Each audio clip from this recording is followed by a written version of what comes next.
Okay, hi again, everybody. Welcome to another group presentation. This is group 7. They're going to be talking about the U.S. Department of Health and Human Services. So I'll go ahead and turn the time on over to them.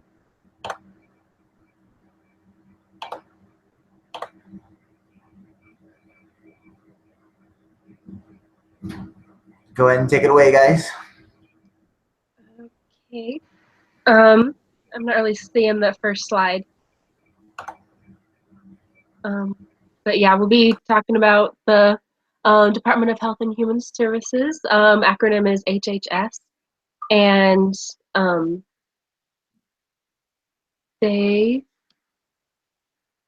are you guys seeing the slides? Yeah, we can see the slides. Okay, I'm not seeing it. So I'm gonna go over to our slides and look at those real quick.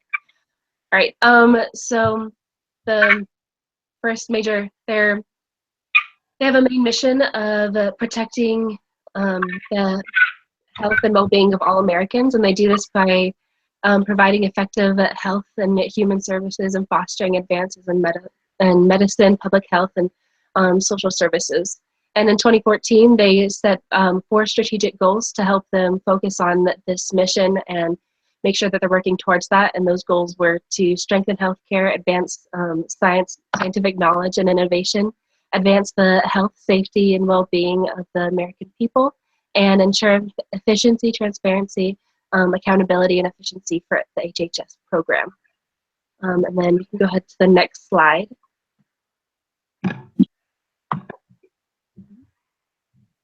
And that's for, they have over 100 programs that they have within the HHS, and pretty much focuses on pretty much anything having to do with health in America.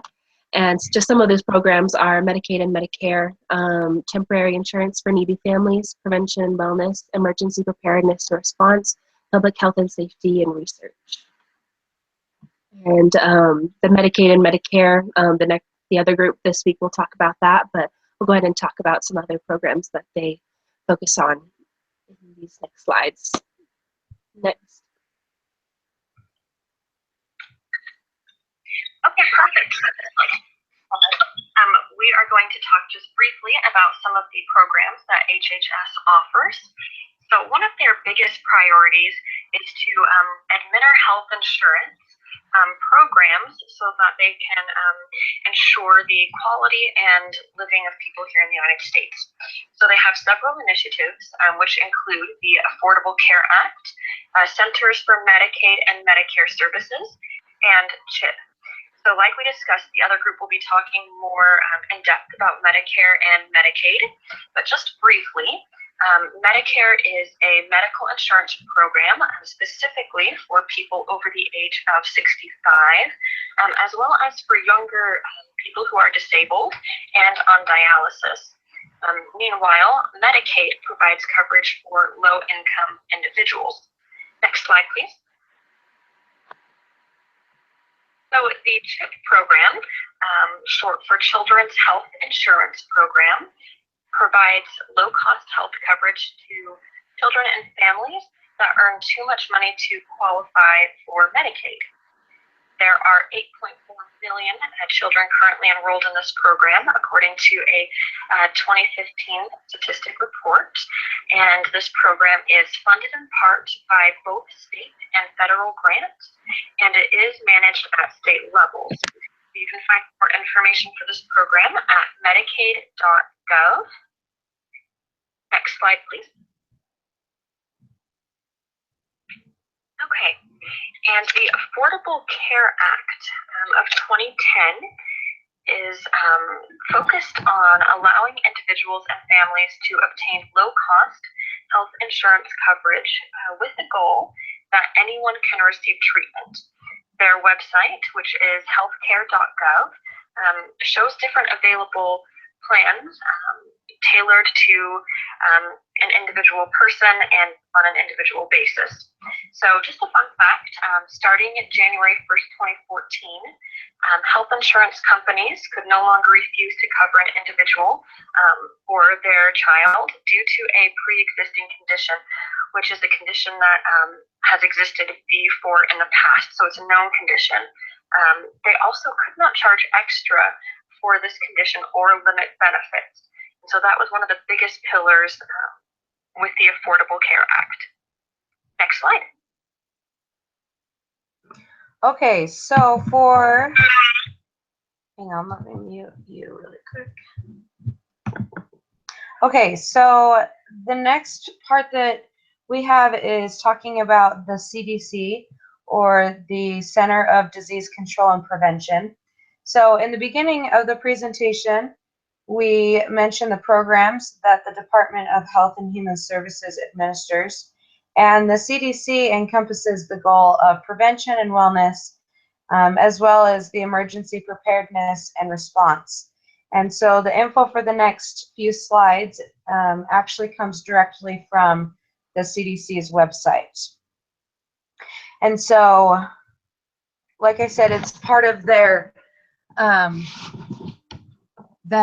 Department of Health and Human Services. It is kind of part of their way to help the nation, and part of their mission, it says, to increase the health security of our nation as the nation's health protection agency. CDC saves lives and protects people from health threats. To accomplish our mission, CDC conducts critical science and provides health information that protects our nation against expensive and dangerous health threats and responds when these arise. So basically, the main purpose of the CDC is to watch out for the health of our nation and for the individuals' possible threats that can come into the nation. And next slide. So just a couple of quick facts to get to know the CDC a little bit more. Their headquarters are in Atlanta, Georgia. They're a very large organization employing more than 14,000 employees in 170 different occupations. They focus on researching disease and how it affects the different populations. And a little fun fact for them is that in the past 2 years, they conducted more than 750 field investigations in 49 states, 5 U.S. territories, and at least 35 different countries. So that's kind of a unique part to the CDC, is that they not only focus on our nation as a whole, but also other countries and their different health statuses to be able to protect our country. Next slide. So this slide is just a breakdown of the organization of the CDC, and it kind of just shows the individuals who are currently in a position higher up at the CDC, just those individuals that are really running this organization under the Department of Health and Human Services. Next slide. Okay, so these are the specific roles of the CDC. They are to detect and respond to new and emerging health threats. Kind of an example of this that is a little bit more recent. There, in the past several years, has been a big, I guess, scare outbreak of the Zika virus. And the CDC was one of the main organizations that came in and were trying to find how it spread and its effects on the health of our nation as well as other nations. And so that's kind of one of their roles, is responding and detecting new and emerging health threats. Next, tackling the biggest health problems causing death and disability for Americans. Things like the biggest killers in America, like such as cardiovascular disease and diabetes, things like that. Putting science and advanced technology into action to prevent disease, promoting healthy and safe behaviors, communities, and environments. So another big part of the CDC is educating and going around and promoting communities to implement programs or things like that that can increase the health and the safety of the individuals living within that community. developing leaders and training the public health workforce, including disease detectives, and taking the health pulse of our nation. So overall, as we look at the CDC, we can see how big of an impact it has on our nation, and the whole organization is under the Department of Health and Human Services. And so it gives us a little bit more of an insight into how important the Department of Health and Human Services is in our nation and in our healthcare industry. Next slide.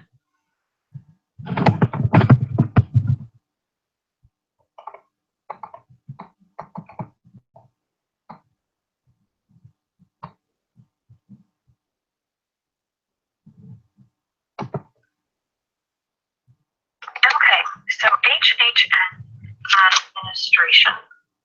So the Department of Health and Human Services is actually administered as a government program, which is managed primarily by the Office of the Secretary, operating divisions, and their regional offices.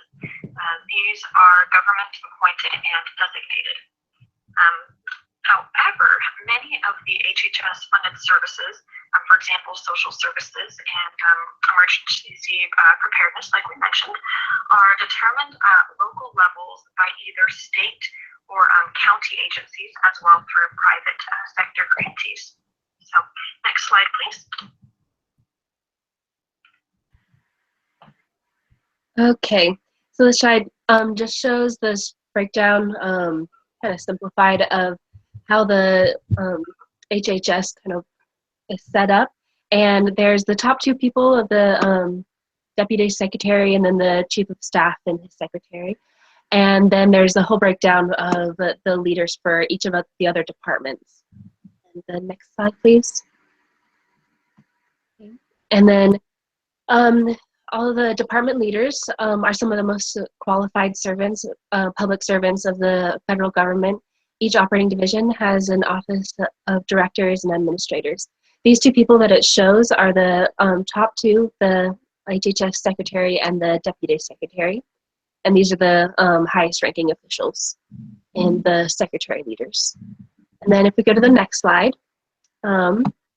these next couple of slides just show the pictures and the titles for each of the leaders for each of these departments. For example, there's the leader of the director of the CDC, secretary for planning and evaluation, and various things like that. And it also shows that on the next slide. But like it showed a few slides ago about the breakdown for the CDC, there's a whole other category of the leaders and people under each of these directors for each of the different departments. And I think that is all we have, unless someone else has something they'd like to add.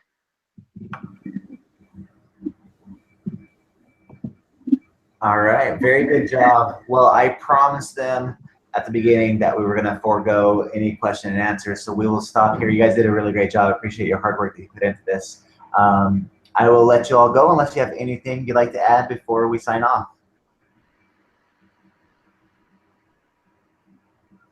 No, we're good. Sounds good. Thank you again. Enjoy the rest of your day. Thanks, everybody.